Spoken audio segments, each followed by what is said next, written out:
Bonjour et bienvenue dans la quotidienne de School TV, l'émission qui vous raconte l'éducation au quotidien. Au sommaire, aujourd'hui, l'école est censée développer l'esprit critique, mais de là à douter de tout, il y a un pas à ne pas franchir, surtout en cette époque de prolifération de fausses nouvelles et de théories complotistes. Alors, que faire?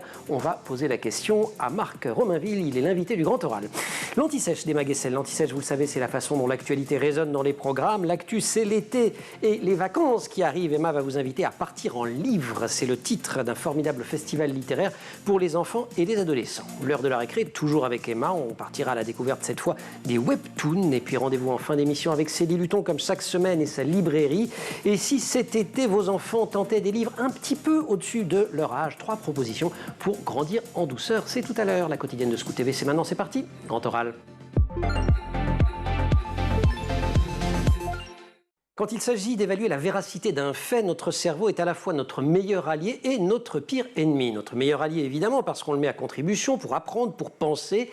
Pire ennemi, car c'est un grand paresseux et qu'il succombe facilement à ce qu'on appelle les biais cognitifs. On en a déjà parlé dans cette émission. Que peut l'école pour apprendre aux élèves à penser juste en découvrant pourquoi ils pensent faux? C'est tout le programme de l'ouvrage de Marc Romainville à l'école du doute. Ça vient de sortir au PUF. Ouvrage vivant, limpide. On est ravis de vous accueillir. Marc, vous êtes professeur, je le signale, à l'université de Namur, c'est en Belgique. Tout à fait. Enchanté. On va aller directement au bug que vous décrivez dès le début du livre. Quand je suis mis en présence d'une information fausse, plusieurs mécanismes se mettent en action dans mon cerveau qui peuvent m'amener à croire que c'est vrai. C'est ce qu'on appelle les biais cognitifs. Oui, alors effectivement, et donc la proposition que je fais dans le livre, c'est d'inciter les élèves progressivement à prendre conscience de ces biais, donc à partir de petites situations, de leur montrer pourquoi, par exemple, ils peuvent être soumis au biais de confirmation, qui fait que sur Facebook, ils vont plutôt avoir tendance à liker des opinions de leurs amis pour qu'en retour, ces amis likent aussi leurs opinions, et ils ne vont pas tant s'intéresser que ça à la nature même ou à la véracité de ces opinions. En dehors même du fait que l'algorithme leur propose des choses avec lesquelles ils sont plutôt d'accord. C'est-à-dire que même s'il n'y avait pas cet algorithme, ils likeraient des choses qu'ils croient déjà. Exactement. Le biais de confirmation. Le biais de confirmation, donc c'est un peu leur cerveau qui les incite à penser de cette manière-là.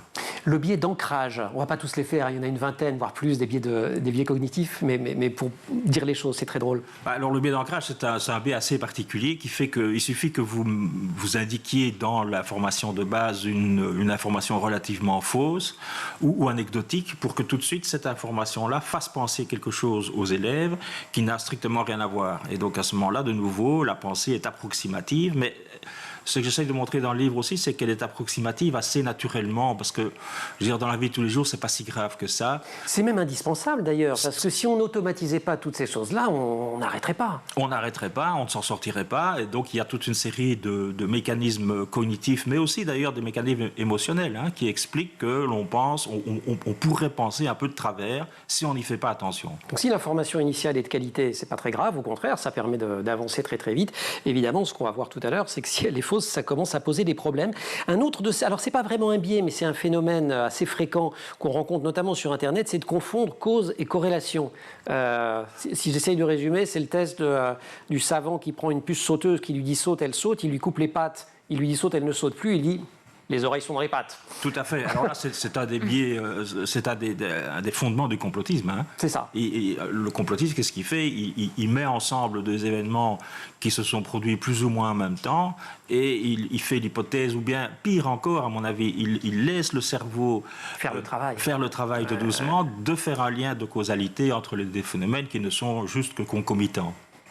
Problème, c'est que les informations erronées pullulent sur Internet bien plus qu'avant, et c'est ça le changement que vous décrivez, auquel vous vous attaquez dans le bouquin, c'est qu'Internet a complètement changé la donne. Vous citez Umberto Eco qui disait que l'idiot du village est devenu porteur de vérité. Alors d'une part, il y a évidemment une vaste caisse de résonance, donc le nombre d'informations a été démultiplié, mais il y a aussi quelque chose de nouveau, c'est que Internet a promu une sorte d'horizontalité, c'est-à-dire que, et qui est positive aussi, d'un certain point de vue, on s'est dit à cette époque-là, bon, ça veut dire que tout le monde va pouvoir un peu s'exprimer, ça c'est une bonne chose, tout le monde va pouvoir faire valoir son avis, c'est une très bonne chose. Le problème, c'est qu'il faut faire valoir son avis à partir d'arguments. Et c'est souvent là que le bas blesse. On va parler évidemment des façons dont l'école peut contribuer à atténuer ces fausses compréhensions, ces fausses perceptions chez les élèves. Ce qu'on pose là tout de suite, c'est que de faire un cours magistral ou de dire ce que vous pensez est complètement idiot, ça ne sert à rien. Ça ne sert à rien du tout. Ça a été montré d'ailleurs même sur la complosphère, notamment par Audureau qui a fait une enquête assez remarquable sur cette question-là. William Audureau, qui est journaliste au Monde. Oui, donc simplement dire aux personnes qu'elles se trompent magistralement, ça ne sert à rien. Il faut vraiment qu'elles se rendent compte elles-mêmes de pourquoi elles se trompent. C'est ça qui est essentiel. Donc c'est la proposition du livre, c'est-à-dire de faire une pédagogie de la métacognition. Alors la métacognition. C'est très simple, la métacognition, c'est simplement... J'adore, c'est marrant, un mot, métacognition, tous les matins, on dit métacognition. C'est super simple. Je n'ai pas dit qu'on disait ça tous les matins, mais c'est très très simple, parce que c'est simplement une façon de réfléchir sur votre façon de réfléchir. C'est ça. Comment vous réfléchissez? Comment je réfléchis? Comment je fonctionne? Vous prenez un peu de distance et vous vous regardez réfléchir en fait. Et vous dites, ah oui, mais là, il y a peut-être un risque, ou ça c'est dangereux, etc. Et ça peut marcher même avec les enfants, même chez les tout petits. Très très jeunes, donc on peut, dès le début, on peut alors évidemment, il faut utiliser des techniques relativement adaptées. Olivier Houdet notamment en a développé plusieurs. Par exemple, on peut essayer d'expliquer aux enfants que dans leur cerveau, il y a toujours une course entre deux personnages, A et H, algorithme et heuristique, mais on ne dit pas ça aux enfants, évidemment. Et on explique un peu la différence. Donc, il y en a un qui va très, très, très vite et qui va vite vers une solution, mais qui peut être fausse, et l'autre qui prend beaucoup plus de temps, qui refait les calculs, qui vérifie, etc. Alors, c'est évidemment un peu plus pénible, mais c'est plus sûr d'arriver à la bonne réponse avec cette méthode-là. Ils comprennent très vite ça. En tout cas, il y a, je vous cite, le feu au lac. Le présent ouvrage repose sur l'idée que l'école serait bien inspirée de remettre tout en haut de son agenda la transmission de l'amour du vrai et des connaissances, ainsi que des méthodes qui y conduisent. On va continuer à en parler. Extrait 1 de À l'école du doute, c'est sorti au PUF sous la plume de Marc Romainville. On vous retrouve juste après l'Anti-Sèche chez Maguessel. Une bonne façon de cultiver son esprit critique et de douter, c'est de lire des livres. Et Emma, dans l'Anti-Sèche aujourd'hui, vous nous donnez des idées de sorties estivales pour les jeunes.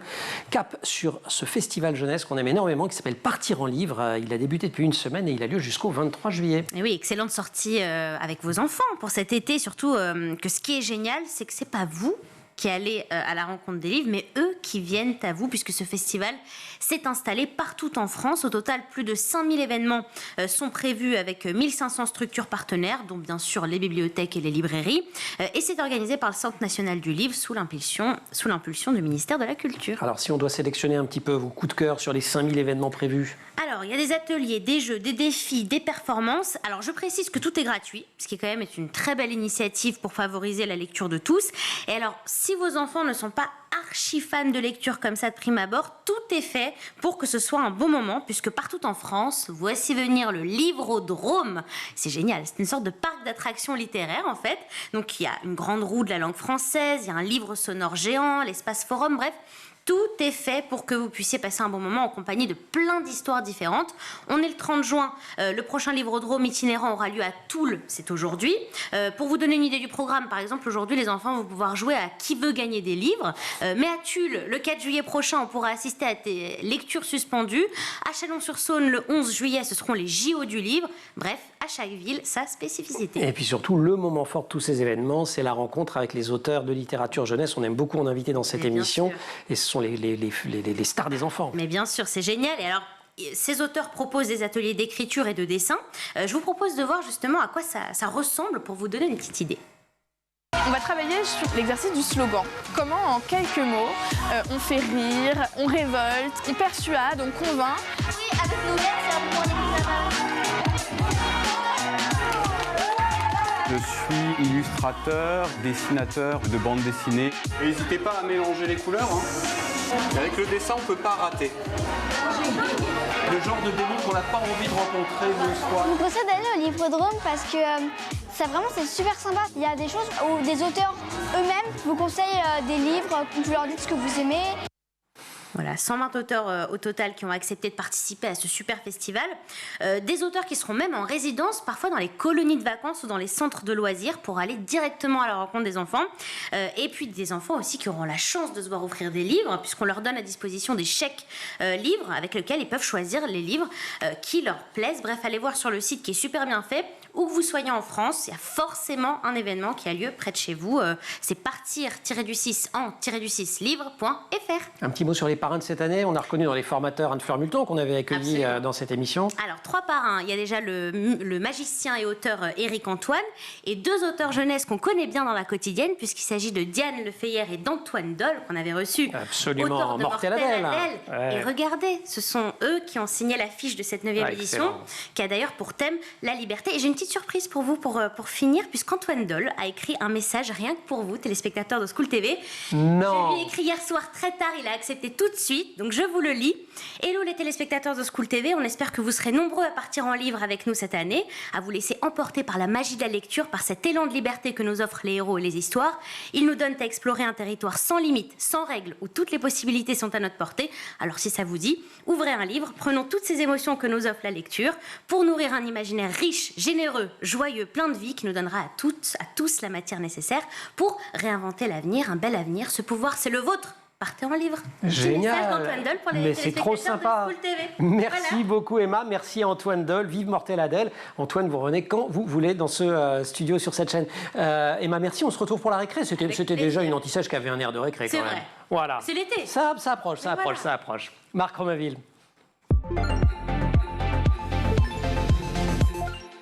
Comment débusquer les fausses informations, comment douter à bon escient. Marc Romainville, qui est professeur à l'université de Namur, est notre invité pour le passionnant À l'école du doute qu'il vient de publier. C'est aux presses universitaires de France. Il y a une autre façon d'expliquer ce qui se passe quand on est confronté à une information. Vous le faites de manière extrêmement claire dans le bouquin. C'est dire on a 3 systèmes dans le cerveau.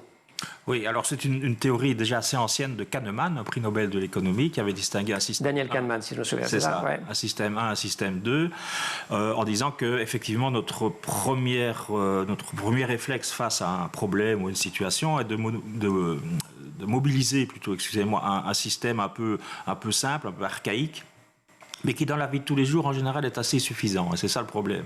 Il est fonctionnel et il traite les choses un peu à la hache, si vous voulez. C'est-à-dire il s'encombre pas de détails, etc. Il va au fait.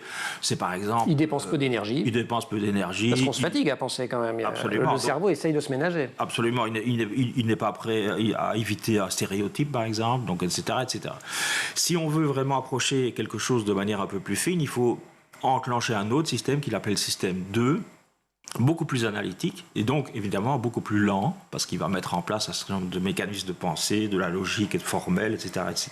Donc on n'est pas très loin de l'algorithme heuristique, de ce que vous décriviez juste avant. Exactement. Et le 3, on va arriver... Alors le 3, c'est Olivier Audet qui a ajouté ça. Il a dit, attention, que pour qu'un enfant, surtout pour que des jeunes enclenchent leur système 2 par rapport à une première réponse spontanée, encore faut-il qu'il y ait un autre système, c'est le 3, il a fait l'hypothèse dans le 3, qui disent... Ouh là là, il y a un risque là. Il faudrait que je me méfie parce que je risque de penser de manière assez approximative. Et c'est là que la métacognition joue en plein. Cette capacité à réfléchir à la façon dont on réfléchit. Exactement. Je réfléchis et en même temps, je prends un peu de distance et je me dis, oh là là, c'est très bien tout ça, mais il est possible que je fasse un faux pas cognitif. Par exemple, je dois m'arrêter, je dois vérifier un calcul, etc., etc. Et c'est le système 3 qu'on pourra appeler un système de vigilance cognitive. Auquel il faudrait beaucoup plus initier les enfants. C'est une compétence transversale, elle va me servir absolument dans toutes les disciplines et puis dans la vie en général, j'allais dire, mais si on revient à l'école, dans toutes les disciplines. Vous dites pourtant que son apprentissage se fait mieux quand on l'ancre dans une discipline. C'est-à-dire que il ne faut pas faire un cours d'esprit critique ou un cours de système 3. Il faut mieux, en histoire, en mathématiques, en français, etc., trouver des façons de le cultiver. Je pense que c'est vrai pour toutes les compétences transversales. Tout un temps, on avait fait des enseignements de méthodologie du travail ou du métier d'élève, ça ne marche pas si ce n'est pas ancré dans des exemples disciplinaires et si ce n'est pas porté par des enseignants disciplinaires. Je pense que c'est ça. C'est d'ailleurs souvent leur première critique quand ces approches arrivent. C'est sûr, oui. Donc il faut vraiment que ce soit une préoccupation de tous. On sait que le danger en éducation, quand on dit une préoccupation de tous, c'est que ce soit une préoccupation de personne aussi. Donc il faut vraiment que dans la formation des enseignants, ça devienne une part importante de la formation en disant profitez de vos contenus disciplinaires pour pratiquer cette pédagogie de la métacognition. Les pédagogies de l'école nouvelle, de l'éducation nouvelle, ces pédagogies, c'est Montessori, Steiner, Korczak, toutes ces pédagogies qui se sont beaucoup cristallisées dans la première moitié, même au tout début du XXe siècle. Vous les citez souvent. Pourquoi ? Et pourquoi vous pensez qu'en fait, il faut en passer par là ce qui n'exclut pas de faire autrement dans d'autres parties de l'enseignement d'ailleurs, hein, mais en tout cas précisément sur ce sujet. Oui, alors, donc d'abord parce que ces pédagogies ont un certain intérêt depuis longtemps, comme vous le signalez, mais aussi parce que il y a des études récentes, notamment de Cook et ses collaborateurs, qui ont montré que dire à quelqu'un qu'il se trompe et lui dire le vrai, ça ne marche pas. Parce qu'il tient trop à ses croyances antérieures, en particulier en plus quand elles sont liées à des origines ou à des croyances religieuses, etc. Et donc leur théorie de l'inoculation, comme ils appellent ça, consiste à dire, en fait c'est un peu comme les vaccins, il faut plutôt les mettre en contact, les élèves, avec des formes atténuées de désinformation, que par eux-mêmes, ils développent une sorte d'anticorps cognitif, hein, donc ils résistent, ils commencent à analyser, il y a un problème, là. Et puis, après, à ce moment-là, ils seront capables de le faire tout seuls. Et donc, là, on retrouve effectivement les éléments d'une pédagogie active.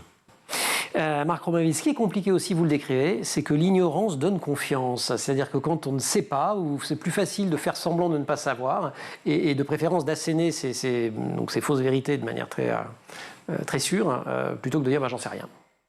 Ah, ça, c'est un gros piège aussi d'Internet. Ça, c'est que moins vous en savez, plus vous faites confiance, évidemment, à des informations assez étonnantes, assez bateaux, assez invraisemblables.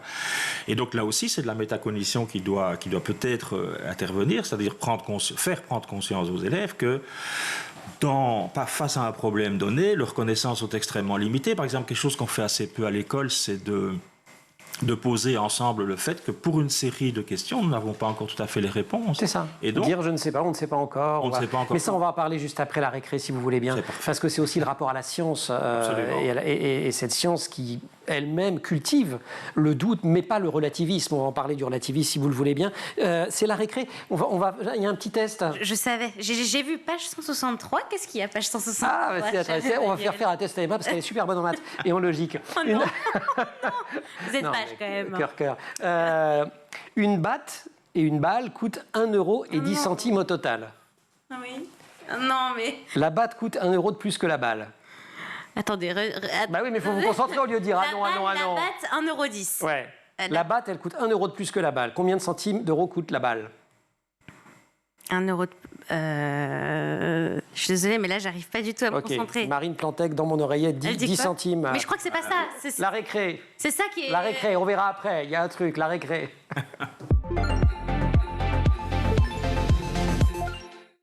Système 3. Elle a un super système 3, Emma. Parce qu'elle n'a pas la réponse, mais elle se dit c'est une arnaque. 10 centimes, parce qu'on a envie de dire 10 centimes. Mais c'est pas ça. Voilà. Mais on donne la réponse tout à l'heure, hein. On fait la récré d'abord. Ouais, on fait la récré. Mais c'est vous qui avez raison. Parce qu'on doit parler pendant cette récré des webtoons. Mais oui, des webtoons que je connaissais pas du tout d'ailleurs. Alors que le concept est vachement bien, donc j'ai décidé... Je vous confesse que Marc et moi non plus. Je vais poser la question. Donc qu'est-ce que c'est que les webtoons? En fait, ce sont des BD sur téléphone, mais c'est pas non plus si simple que ça. On n'a pas juste numérisé une BD. C'est plus recherché. On utilise vraiment le support numérique, donc la tablette, le téléphone, l'ordinateur, pour apporter une plus-value, que ce soit au niveau de la couleur, de l'animation ou encore du son.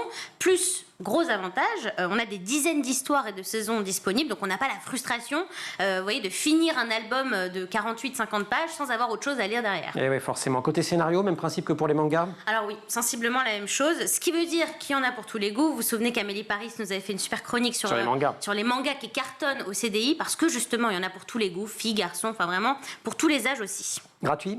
Le webtoon? Alors, il y en a des gratuits et des payants. Donc, Dailytoon, Picoma, Ono, Webtoon Factory, etc. En fait, ce sont des applis qui proposent des épisodes gratuits au début, avec un système de points ensuite. En fait, il faut acheter des pièces pour débloquer les épisodes d'après. Mais on peut le faire soit en lisant tant d'épisodes, par exemple, soit en se connectant. On a une sorte de ticket pour débloquer des épisodes une fois par jour. Puis, il y a aussi des abonnements. C'est pas non plus super cher si on a envie de lire. 4 € par mois, ce qui permet à accéder à pas mal de contenu. Donc, allez voir si jamais vous avez envie de lire des BD, des mangas sur téléphone. En plus, c'est écolo. Super. Voilà. Et la bonne réponse était? Mais c'est quoi alors 5 centimes. Alors, d'accord. Voilà. Parce que 1 € de plus. Parce qu'il faut justement, vous l'avez commencé, vous l'avez initié. Hein. J'ai une logique imparable. Non, vous avez un doute en tout cas imparable. Mais je doute donc. Vous avez dit que le 10 centimes était très attractif, c'est ça qui est important. Parce qu'on dit 1,10 €, 1 €, c'est 10 centimes. Et en fait, il faut s'asseoir, il faut calmement refaire un petit calcul. par écrit, et alors à ce moment-là, vous tombez sur la bonne réponse. Mais c'est ça que j'essaye d'expliquer tout à l'heure. C'est qu'il faut que que vous freiniez le cheval fougueux de votre système 1 et que vous disiez à ce moment-là, ça a l'air simple, mais je m'assieds et je réfléchis. Voilà. Et donc arrêter les heuristiques, hein, ça explique par exemple pourquoi les enfants disent je les mange, les pommes, mange avec S. On se dit mais c'est idiot, c'est stupide. Non, s'il y a une heuristique assez courante, c'est le fait que ce soit les, le mot suivant c'est S. Ah oui. Voilà. En fait, il faut s'asseoir et dire oui, mais quelle est la nature du mot? C'est un verbe, c'est pas un substantif, on est parti. Bon. Et il suffit alors à Marine Plantet qui s'inquiète d'être une enfant dans mon oreillette, on va dire mais non pas du tout, vous êtes une jument fougueuse puisqu'elle dit que c'était comme les chevaux fougueux. On va le retrouver, Marc Romainville.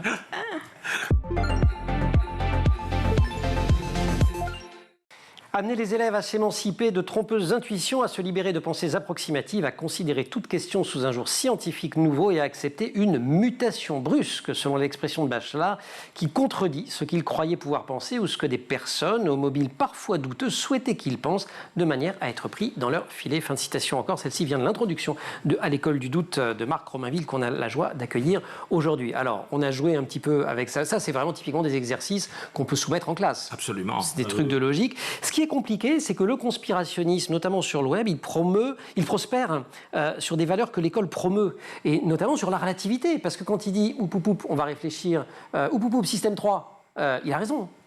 Ah oui, c'est ça qui est assez curieux, c'est qu'au fond, il y a un lien entre l'éducation au doute et à l'épistémologie. En gros, l'épistémologie, c'est une réflexion sur la nature des sciences. Et c'est vrai que les sciences, dans ces dernières décennies, ont plutôt eu tendance à promouvoir un certain relativisme. Le relativisme, ça ne veut pas dire tout se vaut, c'est pas ça, mais c'est simplement ce que la science dit à un moment donné est relatif à d'autres choses. À d'autres choses, voilà. Aux modèles dans lesquels on prétend, voilà. Relatif aux expériences qu'on a mis en place, etc. etc. Donc le relativisme épistémologique est assez prudent, en fait, et il dit des choses assez banales, mais malheureusement, c'est devenu sur Internet un relativisme absolu. Tout se vaut, et je n'ai pas besoin de le prouver, c'est ça la difficulté. Et je n'ai pas besoin de soumettre ce que je prétends au processus de base de vérification. Qu'est-ce qui me fait dire ça? Est-ce que j'ai des preuves? Est-ce qu'elles sont solides? Est-ce que les personnes qui regardent mes preuves en sont convaincues, etc. etc. Au nom de quoi, d'ailleurs, certains scientifiques, on peut le regretter, mais refusent d'aller dans les médias en disant mais là où une fausse information a besoin de 15 secondes, moi j'ai besoin de 5 minutes pour vous expliquer qu'elle est fausse. Parce qu'effectivement, il faut refaire le travail, déconstruire et voilà. La démocratie, au fait, aussi, le fait que chaque voix compte, c'est plutôt sympathique. Or, Internet a eu cet effet de lissage qui fait qu'avant, chaque voix comptait pas tout à fait pareil. Si vous étiez un scientifique, on comptait le fait que vous aviez un doctorat, que vous étiez publié chez un éditeur sérieux ou dans une revue à comité de lecture ou que sais-je. Sur Internet, c'est l'horizontalité que vous décriviez au début. Oui, mais ça aussi, a priori, c'est aussi une bonne chose que les moyens d'expression soient donnés à tous. Ce qu'il faudrait, c'est que les moyens d'expression soient utilisés avec la même rigueur par tous. C'est ça. Et qui peut apprendre ça sinon l'école? Prochain défi, est-ce que ce sont les IA génératives comme ChatGPT que vous mentionnez en fin de... Alors évidemment, ça c'est... Oui, quand ces robots conversationnels sont arrivés, je me suis un peu demandé ce qu'ils venaient faire dans l'histoire, et puis je me suis rendu compte, pas moi d'ailleurs, mais quelques collègues à moi, quelques enseignants, c'est un outil formidable pour développer l'esprit critique. Vous lui posez une question, il vous répond, vous prenez sa réponse, et puis vous y allez petit à petit avec votre système 2 en disant est-ce que c'est juste, est-ce que c'est correct, qu'est-ce qui est juste, qu'est-ce qui est correct, et pourquoi ce qu'il fait aussi. Par exemple, mais ça va être corrigé, mais il invente souvent des références. Et alors, elles paraissent assez étonnamment sérieuses, parce qu'il invente très bien. Il invente très bien, c'est assez remarquable. Il invente des revues, des numéros spéciaux. Mais comme tous les journalistes, je pense, au début de ChatGPT, j'ai fait écrire quelques lancements par ChatGPT, et quand je les ai lus aux invités notamment, à chaque fois la réponse est la même, c'est pas totalement faux. Mais c'est jamais vrai. C'est-à-dire il y a toujours Voilà, et donc des jeunes, alors ça c'est plutôt pour des jeunes un peu plus âgés quand même, et on peut les faire réfléchir sur comment ça se passe, comment est-ce qu'ils peuvent faire ça. Et en fait, ils combinent des choses. C'est ça. Et tout ce qu'il fait, il a une base... Et c'est passionnant de savoir comment il fonctionne d'ailleurs, parce que ce sont les IA du futur. L'esprit critique, c'est ça. Vis-à-vis du numérique, c'est de savoir comment le numérique fonctionne. D'un mot, vous dites à la fin du livre que le grand défi aujourd'hui, c'est peut-être le plus compliqué, c'est d'apprendre à vivre avec l'incertitude. Une des explications aussi du complotisme, elle elle est davantage émotionnelle. C'est l'idée que, au fond, si vous voulez, quand il y a des malheurs qui arrivent un peu dans un désordre certain, ça rassure d'avoir des explications. Voilà, sont rassurés voilà. parce qu'il y a des explications. À la limite, il y a des chefs, il y a des puissants qui œuvrent dans l'ombre, mais au moins ça rassure. Au moins ça a un sens. Au moins ça a un sens. Vous restez avec nous, on va pousser les portes d'une librairie où je ne suis pas certain qu'on trouve votre ouvrage, mais on trouve de formidables ouvrages. C'est une librairie pour les enfants et les adolescents. Ceci dit, ça se lit très bien, hein, je vous promets, même quand on est ado. Emma, merci beaucoup. Célie Luton, la librairie.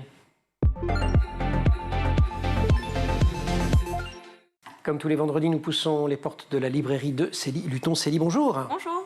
Vous allez bien? Bonjour. Ça va bien, mais oui. Bon, l'école du doute, forcément, vous ne l'avez pas, c'est pour les adultes, mais vous êtes arrivé avec une besace remplie d'ouvrages passionnants. On s'était dit la semaine dernière, finalement, les vacances, c'est un moment de tenter des choses. Voilà. Et on peut peut-être glisser dans le sac de voyage des enfants, voilà, une petite marche. Exact. Le bouquin qui est peut-être pas tout à fait... Il y a peut-être quelques pages en trop, il y a peut-être une conjugaison que je maîtrise moins, peut-être des illustrations qui sont absentes, notamment là, dans le petit roman d'Isabelle Rossignol.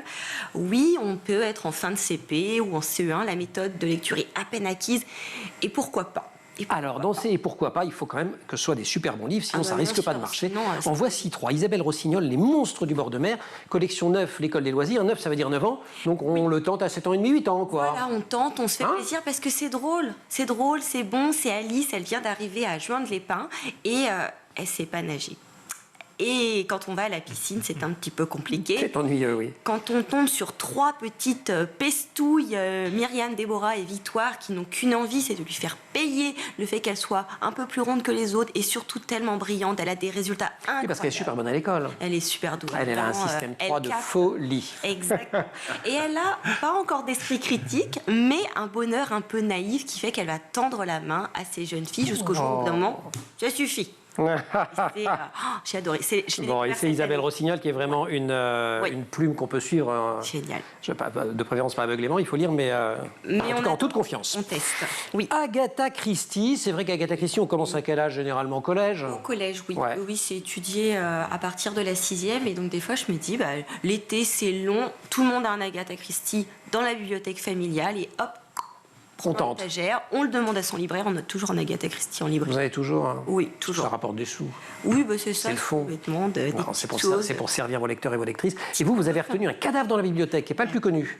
Non, pas du tout. Le Colonel Bantry, je le connaissais même pas, en fait, avant de lire. Moi, j'étais très... Ah oui, il n'y a ni Hercule Poirot, ni Miss Marple? Et si, quand même. Justement, c'est le Colonel Bantry qui ne s'en sort pas. Une femme a été retrouvée morte dans la bibliothèque. Elle a une tenue tapacheuse. Au départ, il s'arrête sur ça.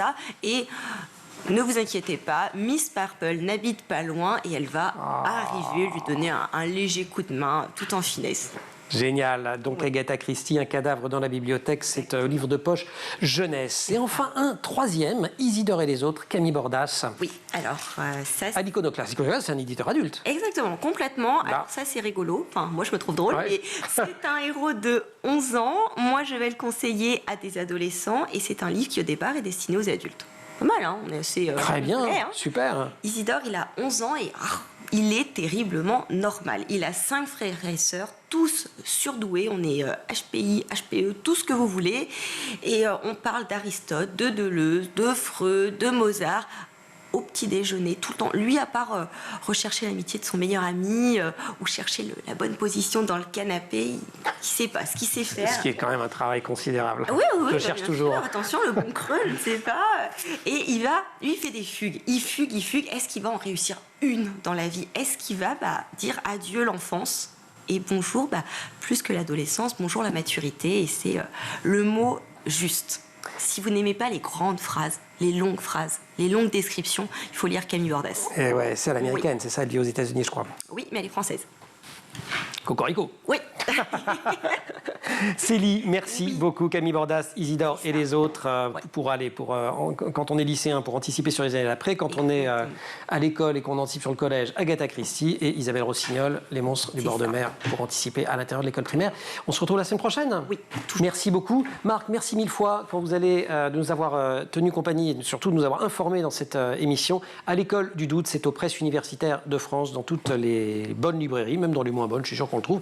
Et on peut le commander. Je donne quand même 3 ressources ressources que vous donnez dans le bouquin qui sont extrêmement utiles. Il y a le site Eduscol, site français bien connu. En Belgique, il y a le site du Conseil supérieur de l'éducation aux médias, csem.be. Et puis l'UNESCO a également plein de ressources qui peuvent aider à cultiver cette école du doute et à apprendre à penser juste en découvrant pourquoi on pense faux.